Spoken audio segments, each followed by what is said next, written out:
Hi, my name's Stephen Nash. I'm presenting over Module 5. That's Chapter 37, Common Threads in Theory. This module really encompasses communication on all of its different levels, you know, different breakdowns, different communication, different theories, different thought processes, different approaches, things along those lines.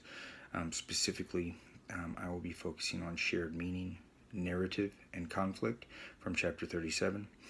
I'm in sales, so a lot of times my communication process, or the way I communicate, is gonna be broken down in different standpoints, different ways. Who I talk to, when I talk to them, the way I talk to them, depending on how long I've known them, things along those lines.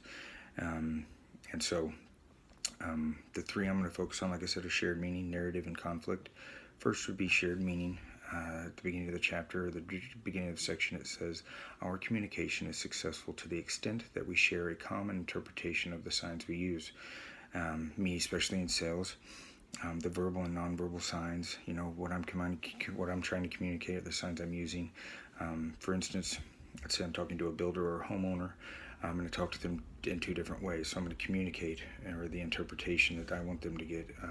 One would be, with the builder, would be knowledgeable. So I'm going to use technical terms. I'm going to use specific pumps, DEV60, IntelliFlow, VS, things along those lines, gallons per minute, hydraulics, water pressure, things along those lines, so that they understand my communication clearly. With a homeowner, I'm not going to use those terms. I'm just going to say pump, or I'm going to say pool tile. I'm not going to use a specific type of tile, or the coping of the stone that goes along your ledge of your pool, not I would say coping, or a certain millimeter coping with a builder. Next would be in the aspect, or in shared meaning, as Barther's semiotics regards to the mass media as powerful ideological tools that frame interpretation of events.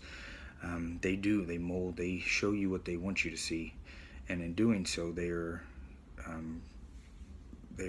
customizing your interpretation or their interpretation to how they want you to see it. And words are what we want them to mean. Just making sure that the way you say something, or what you say, is coming across clearly, so that it's not confusing, and they do understand what you're saying and not taking it the wrong way. Narrative. We respond favorably to stories and dramatic imagery in which we can identify.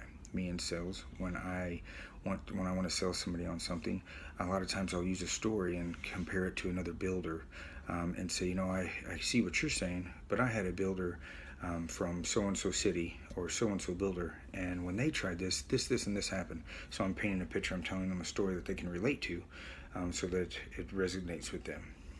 Cultivation theory and how TV has influenced our narrative is kind of going back to mass media. But let's say the mass media shows a video of something, and it kind of sits in your head, and then you see a TV show that brings that story, or that mass media to life and to detail, and you can see it and how it unfolds, and it relates to it. It's kind of using the same situation, the same media. I think one thing that in communication they want you to do, as far as to break down the understanding of communication, the understanding of what you see and hear in that type of communication, is filter what you're seeing through your values, goodness, and through your own integrity, and take in what you hear in that way, kind of filter it. Now with conflict, my second point to jump to it is brothers being brothers. Conflict isn't always bad. Conflict can help actually make a relationship stronger, or going on further communication stronger. It says unjust communication stifles needed conflict. Healthy communication can make conflict productive, and that's what that means. Is just using that communication, using that conflict in a good way.